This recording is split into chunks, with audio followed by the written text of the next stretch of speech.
أعوذ بالله من الشيطان الرجيم. بسم الله الرحمن الرحيم. ومن الناس من يقول آمنا بالله وباليوم الآخر وما هم بمؤمنين يخادعون الله والذين آمنوا وما يخدعون إلا أنفسهم وما يشعرون. په مخکینی آیاتونو کې ابتدا کې د متقینو تذکره تیر شوه چې کم خالص مؤمنانو چا کې د الله یره پرته وه د هغې تذکره وه. دویم آیاتونو کې چې کومه تذکره تیریږي نو هغه تذکره د کافرانو ده چې بالکل د خدای نه منکر دی، د اسلام نه منکر دی او د ایمان نه خارج دی. نن چې کوم آیاتونو کې خبره ده په دې رکو کې د منافقانو ذکر کیږي. په مکه مکرمه کې یا به صرف دوستی وه چې د اسلام کم دوستانو نو هغې به دوستی کوله، او یا چې کم مخالفانو خالص به مخالفت کولو، دشمنی به کوله چې هغې ته به کفار مشرکین ویل. نبی کریم صلی الله علیه و آله وسلم چې کله مکې مکرمې نه هجرت کوي مدینه منورې ته ځي، د دې نه مخکې خلک راغونډ شوي وو چې څنګه د هر یو علاقې یو مشر وي، یو خان وي، او هغه ته سړی د عزت هغه پګړۍ په سر کي، هغې نه پس ته بیا د دې فیصلې او هره خبره کوي. نو داسې پیلنه مقرر شوې وه چې د هغه ځای یو سردار به مقرریږي او هغه عبدالله ابن ابی ابن سلول و چې دی به مقرر کیږي، ځکه مشر هم و ټولو به عزت هم خو کولو. خو چې کله نبی کریم صلی الله علیه و آله وسلم مدینی منورې ته ورسېدو بس د عزت ختم. بیا خو اسلام راغو او ټول هر څه چې کم دی نو بیا حضور پاک ته حواله شو. لکه د حضور پاک په موجودګۍ کې د چا سردارت ضرورت نه و، لکه چې څه خبره به راتله یا خو به حضور پاک ته شرع صدر کېدو، پړ کې به خبر راغه. که بیا هم داسې څه خبره وه نو قرآن مجید آیاتونه به نازل شو. نفاق نفقه اصل کې سرنګ ته ویلی کېږي، مګه چې دا مګه په یو سوري ننوځي په بل طرف باندې غیبه شي نو دې تم علما لیکي چې دیم نفاق وکړو. نو د منافقت کار هم دایي چې هغه سړي له یو لاره ورته وښي په بله دې نه وځي، دا منافقت دی. نو ده پړه کې دا واچوله. ګورې دوه قسمه منافقان دي، یو خو اعتقادي د عقیدې نه کافر چې کم د عبدالله ابن سلول و د ده چې کم ملګري دي دی عقیده د کفر ګرځولې وه، ظاهرا خو د اسلام شو کړو چې یاره زه خو مسلمان یم، جنګونو له به هم د جهاد کې به هم شاملې، د مال به هم ته اخیستو، منځونه به یې کول، خو دننه زړه کې خدای او د هغه رسول نشته. او یو عملي منافق، عملي منافق چې د دې غونتې عمل کوي هغه په اوس زمانې کې هم شته. ښه بیا په څه جنګونو کې احد جنګ د حضور پاک صحابو نه مشوره علي. نبی کریم صلی الله علیه و آله وسلم وی یره وی جنگ له بهر اوزو کنه دلته دننه حصار شو، ځان نه به حصار ته وکړو چې څوک راځي مقابله به وکړو. بعضې صحابو مشوره ورکړه یا رسول الله وبځو، بعضې وی چې نه به وځو. عبدالله ابن سلول چې یره دلته به پاتې شو نه به وځو. نبی کریم صلی الله علیه وسلم د نورو صحابو منله روان شو چې څه میدانه پورې ورسېده، دی ته تر خپل کسانو راواپس شو، زر کسانو پړه کې منافقت پروت و. وی زما ونه منله زه ولې لاړ شم، هغه زړه کې منافقت پروت و. داسې یو بل حالت کې یو بل وخت کې د یو عجیبه کار کړی، د یو دو صحابو خپلو کې جنگ راغو، یو مهاجر او یو انصار و. مهاجر هغې ته ویلی کېږي چې چا د مکې نه هجرت کړی ورغلی و، انصار هغې ته ویلی کېږي چا مدینې منورې والا و هغې مدد کړی. داسې چلی وکړو چې په اوبو باندې روان شو، د یو د اوبو وخت و بل ورسره روان شو، نو هغه یو څه چوکه راواغېسته بل یې په سر وویلو. یو خپل قبیلې ته آواز کوي، بل هم قبیلې ته آواز کوي چې د دواړو جهانو سردار ته پته لګي. هغه ډېر سخت غوسه شو، دا تاسو څه کوئ؟ وي دا خو جهالت دی، یو سړی به هم په غلطه وي نو وي تاسو به د هغه په سر ودرېږئ. دا خو د اسلام قانون نه دی، اسلام خو دا نه ښایي، خو دا مونږ خلکو کې هم ده.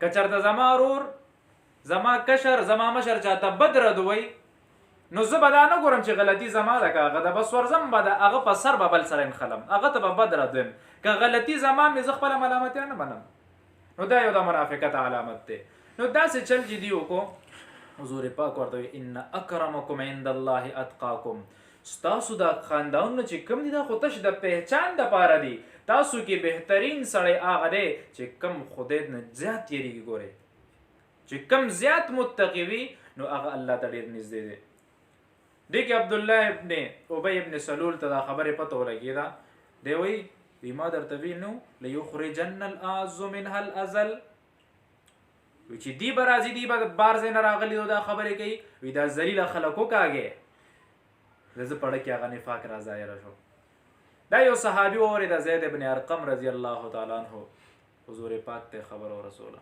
حضور پاک ډېر وغوښتو ورته وی تا دا خبره کړې ده نو د منافق علامت دا دی به دروغ وي دی منکر شو وی ما خو نه ده کړې حضور پاک هغه صحابي ته وي چې دومره لوی سړی دی را باندې بې عزته کو خبرې دی وکړي نو حضور پاک ته خفګان اظهار وکړو نو هغه هم ډېر زیات خفه و صحابي زید ابن ارقم څه وخت پس الله تعالی آیاتونه نازل کړ وی چې همده ویلي دي لیخرجن الاعز منها الازل او بیا ډېر زیات خوشحاله صفوان رضی الله تعالی عنه فرمایي وی نبی کریم صلی الله علیه و آله وسلم نه مې تپوس کو یا رسول الله مؤمن سړی بخیله کېدی شي کنجوس کېدی شي حضور پاک وی آو وی مؤمن بخیله کېدی شي وی مؤمن بزدله کېدی شي چې چا نړه کې یاره ساتي حضور پاک وی بالکل کېدی شي وی مؤمن دروغجن کېدی شي حضور پاک وی مؤمن کلم دروغجن نشي کېدی ګورئ چې څومره هم دروغ وایي د منافقت څلور علامت دي څلور په هغه څلورو علامتو کې یو خدا دی چې کله چا سره جنگ کوي نو دی به بدې ردې وایي چا سره واده وکړي خلاف ورزي به کوي او په هر یو دویمه خبره کې به دی دروغ وایي منافق مونږ د خپل ځان ته ګریوان کې وګورو چې پیغمبر وی منافق سړی به دروغ وایي مؤمن دروغ نشي ویلی ګورئ او د منافق عذاب څه شی دی په قرآن مجید کې رب وایي ان المنافقین فی الدرک الاسفل من النار وی د جهنم اخرنۍ کنده کې به اخرنۍ کنده کومه یو ده چې کم نور کفار مشرکین دي او چې کم جهنمیان دي د هغې بول براز چې د هغې کم دسماتې ګندګیانې دي پیپونه دي نو هغه به بالکل د جهنم اخرۍ کندې ته ځي او اخرۍ کندې ته چې ځي نو هم په دې به ورځي دي به پکې لاندې پراته او د جهنم وجودونه ګورئ داسې وجود نه چې زموږ دا وړوکی وجود دی او بس معمولی عذاب بې ختم ممکن نه حضور پاک وایي وی د جهنمی بدن چې کم دی وی 70 ذراعا وی اویا غزبی څومره اویا غزبی او وی چې کم ځای کې ناس وي ما بین مکه و جده وی دومره ځای به هغه صرف په ناسته نیسي وي چې څومره د مکې او د جدې منځ کې فاصله ده تقریبا 80 کیلومتره فاصله ده دومره به جهنمی د یو جهنمی به دا حالتي او چې بیا بالکل آخرنۍ کنده کې نو څومره لوی عذاب دی نو د منافقت علامت دم ځان ساتل پکار دی چې کم د منافقت علامت دی هغې کې اولنې دروغ دی مونږ ځان ته دروغ بالکل جایز ګڼلی دی یا د چا خندولو دپاره دروغ وایو یا په میډیا باندې دروغ وایو یا به حکمران دروغ وایي یا چې چا سره بیعه کوو څه د اخلو یا څه قرضو په هغې کې به دروغ وایو ټولو کې لوی دروغ خو عام ګڼلی کېږي یا څه شی یو دوکاندار له لاړ شي یاره ما د پلاني نه دا کپړه بیه که په څو ده یاره دا کپړه خو تاله به په 2000 درکم یاره ما ته خو هغه رستني ویلي دي چې تاله به په 1200 درکوم نه د رستني نه خبرې نه ورسره ملاقات شوی وي د ځان نه دروغ وایي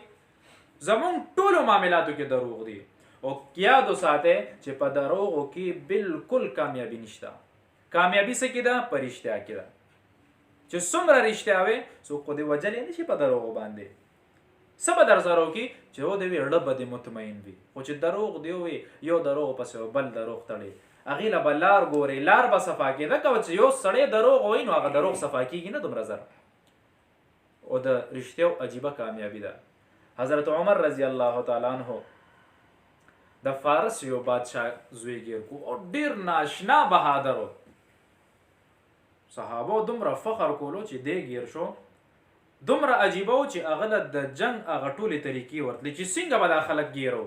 بعضې وخت کې به یې داسې موقع چې جنګیان به راجمع شو نو ده به ته ګیره ته وکړه نو ټول به یې منځ کې ګیر کړه قید به یې کړه. ډېر زیات طاقتور و. صحابه ډېر زیات خوشحاله و. دی چې ګیر کو نو عمر رضی الله تعالی عنه وی چیرې بس دی ووجنئ.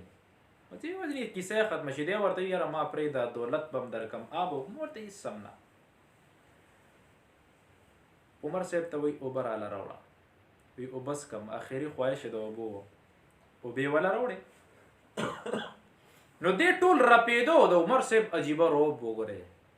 روایت کې راځي وي عمر له مخې ته شیطان هم نه ورځي. داسې ناشنا روب و. نو چې د دا لاس رپېدو عمر صاحب ورته ولې رپېږي؟ وی هسې نه. وی زه په اوبو باندې سر ښکته کم او وي ته رانه سر ونوی. حضرت عمر رضی الله تعالی عنه ورته وی نه. وی تر څو تا د اوبه نه هېڅکله تا نه سر نه کټ کوم. او ډېر زیات هوښیار و د فارس بادشاه دی. بس هغه اوبې راواغېستې په ځمکې یې توی کړې. وی د اوبه خو ما ونه څکلې دا خو ځمکې وڅکلې. او وی ما اورېدلي چې مؤمن سړی دروغجن نشي کېدی.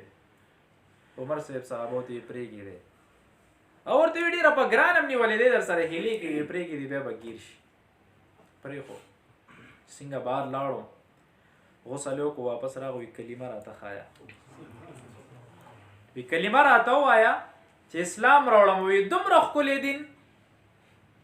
وی داسې ناشنا دین چې په یو وینا باندې تاسو پرېښوم چې مؤمن سړی دروغجن نشي کېدی. او تاسو پرېښوم حالان کې دا خو ما یو هیله کوله دا خو ما نه سر هم والی شو. عمر صاحب وی وګورئ که نه که په ده باندې زور زبردستي راوستې وه یا نورې جبر پرې کړی دی به اسلام راوړی. حالان کې بیا د سپاه سالار شو مخکې بیا جرنیل کو د جنګ تدابیر به بیا د اختیارول. ګورئ معمولي خبرو کې موږ دروغ وایو او خاص کل په دې فیسبوک او په دې میډیا باندې یو سړی به څه دروغ شایع کي بل سړی به بل ته ولیږي. نو دا یو داسې ګناه ده موږ پسې چې سبا به موږ نن یو دا به 50,000 او 6,000 کسان ګوري په لکونو کسان یې ګوري. چې کله یو شیز مخکې چاته لیږي په دې باندې لږ ځل سوچ کوئ. ګورئ چې هسې نه دا خبره رښتیا ده که دروغ. که دروغ خبره دې چاته ولیږله نو تا خو ولیږله پته نشته څو کسانو که د هغې په هغه دروغو باندې عمل کوي او خاص کر چې په دې میډیا باندې دروغ کي یا څه شي علماو پسې بد ردوي لګېږي چې پلانې عالم داسې دی. عالم خو اوس سړی دی د پیغمبر وارث دی لویه درجه ده خو پیغمبر پسې چې د دروغو احادیث تړلی کېږي. دومره احادیث هم وکته د ځان نه احادیث چې خلکو د خوارج را پاسېدلي دي قادیانیان را پاسېدلي دي او ځان نه احادیث جوړ کي او ورسره اسې د کتاب یو حوالو ګوري. خلک کم په هغه کتاب پسې ګرځي. خلک یې کم په هغه کتاب کې ګوري. څوک ورپسې ګرځېدی نه شي او دومره مخکې پکې لاړ شي چې بس بیا د رستو راوتلو څه لار هم نه کېږي. ټولو خلکو کتلي ځان نه دروغ پکې شمارلی کېږي. نو په دې کې م احتیاط کوئ. د دروغو نه ډېر زیات احتیاط کوئ. ډېر لوی مرض دی ګورئ او د دې ګناه ګوره ډېره لویه ګناه ده. عذاب یې څه شی دی؟ د قبر عذاب ډېر عجیبه دی. حضور پاک وایي د معراج په شپه باندې زه چې لاړم وي څه کسان مې وکته وي هغې سره چړې وي داسې اوږده چاړې چې خولې والا نوکدارې چاړې نه خولې چې داسې راکږه شوي نو یو کس سره هغه چاړه وه نو یو بل کس یې راټینګ کړی دی. وی دې خولې دې الکه پورې ورته هغه چاړه لاندې ورښکته که او وي څنګه چې داسې راښکه وي دې مری پورې لاندې سینې پورې ټول وڅیرلو. وی بیا هغه چاړه په دې بل طرف ورته ورښکته که وي بلکل یې داسې لاندې پورې یې څیرلو. ما جبرائیل امین ته وی چې دا کم خلک دي چې دوی په دې دومره سخت عذاب کې مبتلا دي او وینې ترې نه روانې دي. جبرائیل راته وایي یا رسول الله وی دا هغه کسان دي چې کم دروغجنان دي. دومره سخت عذاب دا د دې د قبر عذاب د قیامت پورې پکې جاری پراتی. پته نشته چې د آخرت عذاب به بیا څنګه د بچو تربیت داسې وکړي چې دروغ ورته نه ښایي. مونږ چې په کور کې ناست یو څوک به راته اواز کړي چا سره هم نه لګي نو بچي ته وایي چې وګوره ورته وایي چې نشته پلار مې کور کې. دا بچی به تا نه څه زده کړي سبا به درته همدا وایي چې یاره دا دروغ خو ډېر ښه شي زده زما پلار ویلي دي ته هم وایه که نه زما پلار هم خلکو د ماته ویلي چې یاره پلاني ته وی نشته. د بچو تربیت داسې وکړه چې بالکل د هغې د ژوند نه دروغ وکاږه. به څنګه وځي چې زه د خپل ژوند نه دروغ وکاږم، زه د خپل ژوند نه دوکه وکاږم. دا د نفاق لوی علامت دی.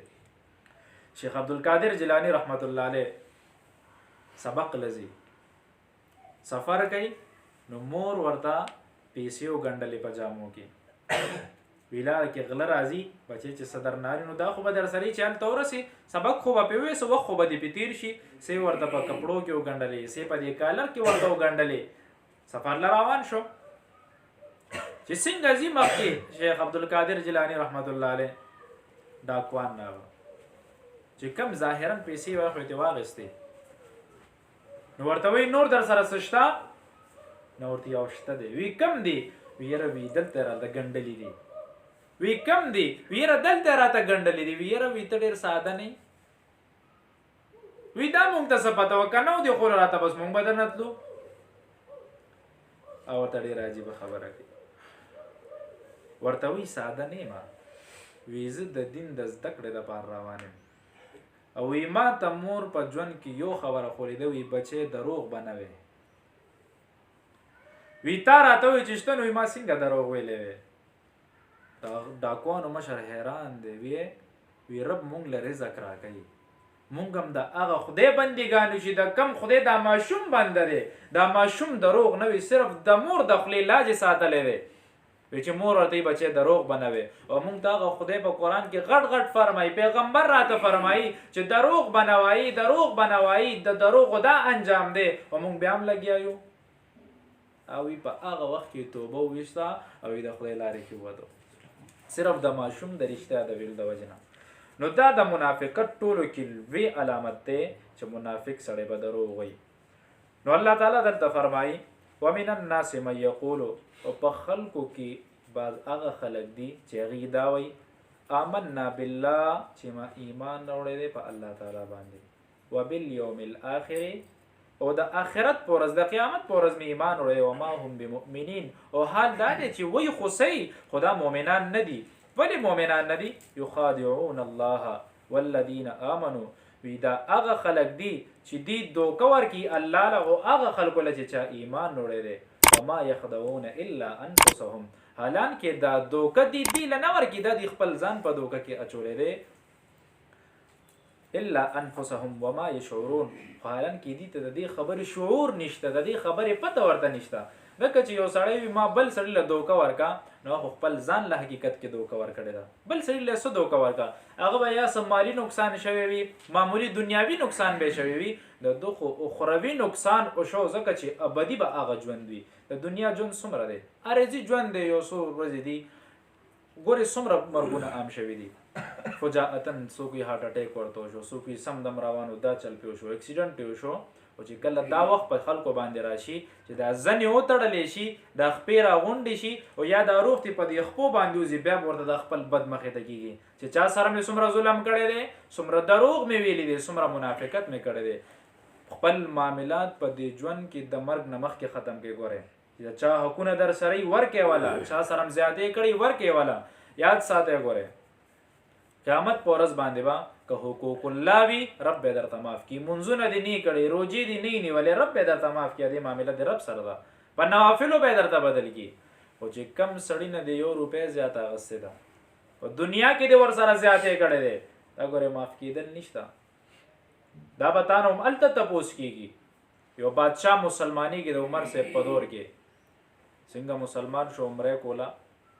ځکه دا هر یو علاقې خپل یو رواج وي چې چرته لاړ شي هغه خلک ورته ښایسته ځایونه وښیي، دا هغه ځای چې کم رسم و رواج یې هغه پې وکړي. نو چې حرم ته څوک لاړ شي هغې پې عمره وکړي، حج له یې بوتلېږي، بیت الله ته یې بوتلېږي. چې عمر صاحب هلته بوتلو نو یو تور بانډیچي هغه د دې بادشاه په احرام باندې خپل خپی راغه د ده دا بلکل هغه احرام ته نه ووتو، نو دی راتو شو دلې سپېړه ورکړه. دی ورته ما خو د کس ته نه ده کړې، تا مله سپېړه راکړه. نو ډېر ته خفه شو. عمر صاحب ورته وي خیر دی معاف یې کړه. بانډچي ته وایي بادشاه معاف کړه، ورته نه معاف کوم، ما خو څه د کس ته نه ده کړې، قصدن مې کړی بیا مې هم راته ویلو. عمر صاحب ورته زاري منت کوي چې معاف یې کړه. بلکل یې وي نه معاف کوم. د کلیوال چې د بانډچان د عربو دا ډېر سخت خلک وي نه معاف کوم. عمر صاحب ته وی که انصاف تیرا دلته ونه کوي په پولیس رات به انصاف کو چې عمر صاحب ته دا وی ښه په پولیس رات به مې تال دی ساره ورته ښه بادشاه ته وی بادشاه معافي ته وغواړم او ورته زه دې څنګه معافي وغواړم وی زه لوی بادشاه د روم بادشاه او دنه به زه معافي غواړم او ورته وی یا ته نه معافي وغواړه یا در سره خپله معامله کوم. بس چې سهار کېدو تښتېدلی واپس اسلام نه وړېدلی اسلام ورپسې پرېښود چې ښه زه به دومره ذلیله کېږم. بیا څه قافله هلته لاړه حضرت عمر رضی الله تعالی عنه څه کسانو ورته وی عمر صاحب ژوندی دی وی او ژوندی دی شته ورته ته څوک یې وي زه هغه د روم بادشاه یم چې راغلی وم هغه بانډچي څپېړه راکړې وه څپېړه مې ورکړې وه بیا روتښتېدم ویره وي سخت ناشنا ښکلي دین هم دی خو بس غیرت اغوستی وم وی زه خو اوس راغلی یم وی غیرت د وجې نه خو عمر صاحب ته وی که لور دې راله راکې نو زه بیا اسلام وروړم ځکه زما به یو عزت جوړ شي. عمر چې هغه کس راتله دی خوا حضرت عمر صاحب له نو په دې کې هغه د روم بادشاه وفات شوی هغه وی کاش که چېرته مخکې راغلی وی دا خبره مخکې کړې وی د اسلام دپاره د عمر لس لوریانې تا نه قربان ما به دله درکړې وی خو بس ستا په قسمت کې دوباره ایمان او یو ځل هغې خپل غیرت واغېستې لاړې نو دا ده چې د آخرت سخته بیا ډېره زیاته ده چې هلته رانه غواړي هر یو حق رانه مونږ د بل حق باندې داسې ډاکې اچو ته وایې که دا زموږ د پلار میراث دی داسې خپه پې کېدو چې بیا پې له الټه بدماشیان یې کو. الله هم د پردو خلکو د حقوقو نه وساته او الله هم د پردو خلکو د حق خوړو نه وساته ګوره دا ډېره ګرانه ده. واخر دعوانا الحمدلله رب العالمین.